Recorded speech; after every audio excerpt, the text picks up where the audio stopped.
warahmatullahi wabarakatuh. Saya Vita Sulistiawati Ningsih, NIM 180110301042. Program Studi Ilmu Sejarah Fakultas Ilmu Budaya Universitas Jember. Tujuan pembuatan film dokumenter ini saya ajukan untuk menyelesaikan salah satu tugas mata kuliah saya, yaitu videografi yang diampu oleh Dr. Andes Nurhadi Sasmita. Tema yang saya ambil ialah perkebunan kopi rakyat yang ada di Desa Sidomulyo, Kecamatan Silo, Kabupaten Jember. Kopi rakyat yang ada di Desa Sidomulyo, Kecamatan Silo, Kabupaten Jember, bahkan di wilayah Jawa ini memang peninggalan nenek moyang atau yang berawal dari Belanda mungkin. Tapi itu tidak terawat sekarang.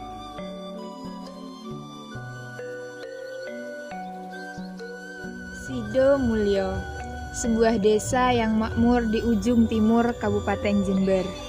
Lokasinya sangat mudah dijangkau karena sudah terhubung dengan Jalan Raya Provinsi Jember Banyuwangi. Karena masyarakat sini itu petani termasuk petani gurem, Pak, yang alias mempunyai tanah di bawah 1 hektar ya. Jadi juga masih banyak kurang peninggalan nenek moyang, dan tidak ada orang mau mengganti tanaman selain kopi. Jadi tetap apapun yang ada sebenarnya kopi. Sejarah perkebunan di negara berkembang termasuk di Indonesia tidak dapat dipisahkan dari sejarah perkembangan kolonialisme, kapitalisme, dan modernisasi. Perkebunan hadir sebagai perpanjangan dari perkembangan kapitalisme agraris di dunia barat yang diperkenalkan melalui sistem perekonomian kolonial. Perkebunan pada awalnya hadir sebagai sistem perekonomian baru yang semula belum dikenal, yaitu sebagai perekonomian pertanian komersial yang bercorak kolonial. Sistem perkebunan dibawa oleh pemerintah kolonial yang didirikan oleh korporasi kapitalis asing. Perkebunan lahir dan berkembang di Indonesia pada masa pemerintahan kolonial Belanda yang sengaja didirikan untuk kepentingan Belanda. Belanda memperkenalkan perkebunan di Indonesia yaitu dengan menerapkan sistem kultur stelsel, yaitu tanam paksa.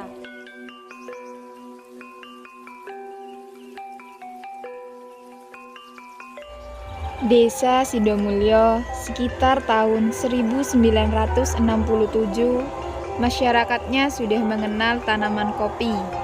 Akan tetapi, lahan yang dimilikinya masih sangat minim. Hanya saja terbatas di pekarangan dan tegalan saja. Setelah Gus Dur menjadi presiden, dia beranggapan bahwa tanah milik perhutani itu ialah milik rakyat. Maka dari sanalah masyarakat Desa Sidomulyo mulai memberanikan diri untuk membuka lahan di hutan untuk ditanami kopi. Pada sekitar tahun 1999, masyarakat Desa Sidomulyo mulai membuka lahan di hutan untuk memperluas kebun kopi. Lahan yang dibuka oleh masyarakat dengan catatan masyarakat harus membayar upeti atau membagi hasil panen kopi tersebut kepada pihak perhutani. Banyak sekali lahan tanah yang dibabat oleh masyarakat Sidomulyo untuk dijadikan lahan tanaman kopi.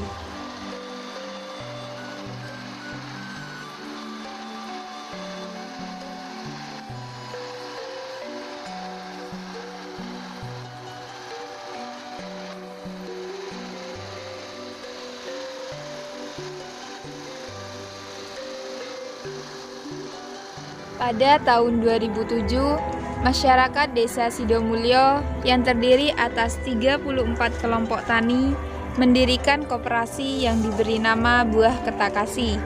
Koperasi tersebut didirikan karena sebelum adanya koperasi, para petani kopi Desa Sidomulyo kesulitan dalam memantau harga kopi di pasar. Koperasi buah ketakasi tersebut dapat menjadi naungan dari kelompok tani Desa Sidomulyo sebagai penyambung lidah masyarakat Desa Sidomulyo, khususnya para petani kopi. Ada 2 tahap pembukaan lahan, yaitu lahan perpajakan yang disertakan sertifikat hak milik. Sedangkan tahap berikutnya ialah terjadi pada pemerintahan Gus Dur yang disebut lahan kirangan.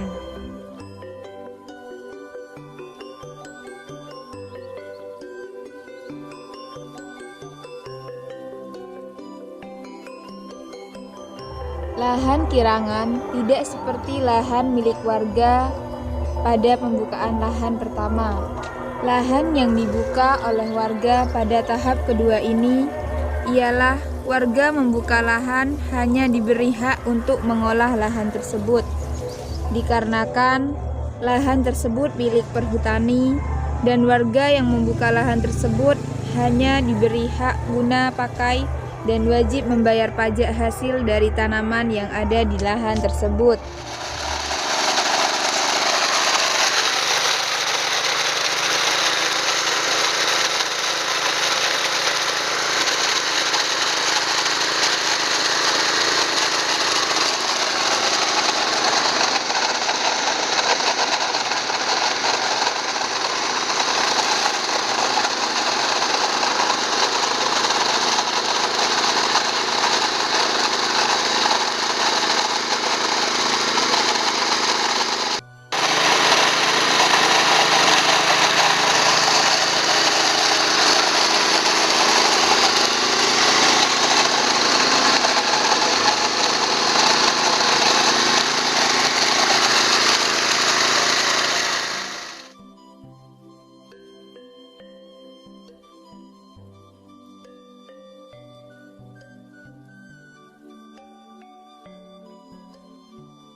Kabupaten Jember merupakan salah satu kawasan yang terletak di bagian timur di wilayah Provinsi Jawa Timur.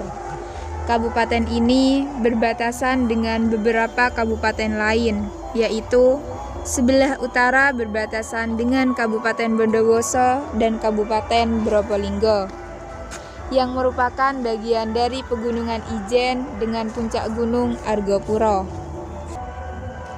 Sebelah barat berbatasan dengan Kabupaten Lumajang, sebelah timur berbatasan dengan Kabupaten Banyuwangi yang merupakan bagian dari rangkaian dataran tinggi Ijen, dan sebelah selatan berbatasan langsung dengan Samudra Indonesia.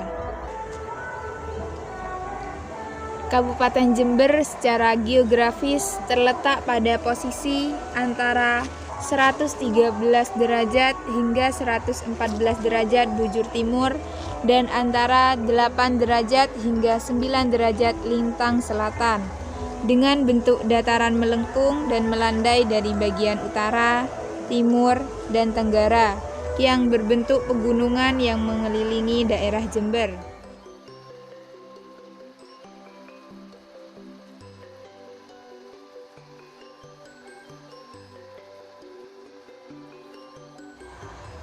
Kecamatan Silo adalah salah satu dari kecamatan yang berada di Kabupaten Jember.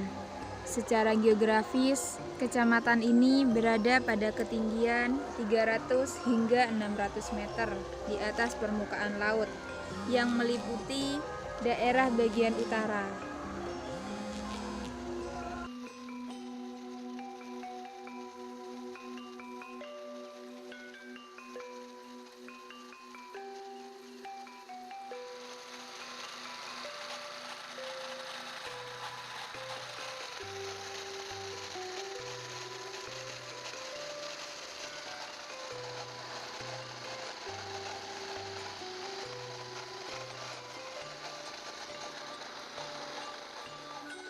Kondisi ekonomi masyarakat Sidomulyo sebelum adanya perkebunan merupakan jembatan penghubung menuju pada ekonomi perkebunan yang kemudian berpengaruh pada kondisi sosial ekonominya. Dengan berjalannya waktu, terciptalah suatu sejarah perkebunan di Indonesia. Sebelum adanya lahan perkebunan yang dibuka oleh masyarakat Desa Sidomulyo, kondisi ekonomi masyarakat Desa Sidomulyo ini masih sangat lemah. Karena pada saat itu, masyarakat yang mempunyai lahan kopi sangat terbatas. Lahan tersebut masih sebagian orang yang memilikinya, dan tidak semua masyarakat Desa Sidomulyo memiliki lahan tanaman kopi.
Dengan adanya perkebunan kopi, masyarakat Desa Sidomulyo perekonomiannya sudah mulai berkembang, sehingga masyarakat Desa Sidomulyo tersebut dengan adanya perkebunan kopi ini bisa membuka usaha-usaha yang mereka inginkan.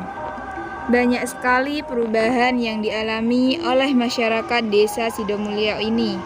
Sebelum adanya perkebunan kopi tersebut, masyarakat pada umumnya masih mempunyai pekerjaan yang serabutan, dan juga hampir semua dari masyarakat Desa Sidomulyo ini masyarakatnya merantau, karena sebelum tahun 1999 perekonomiannya masyarakat Desa Sidomulyo ini masih sangat minim, sehingga belum bisa dikatakan cukup untuk memenuhi kebutuhan hidupnya.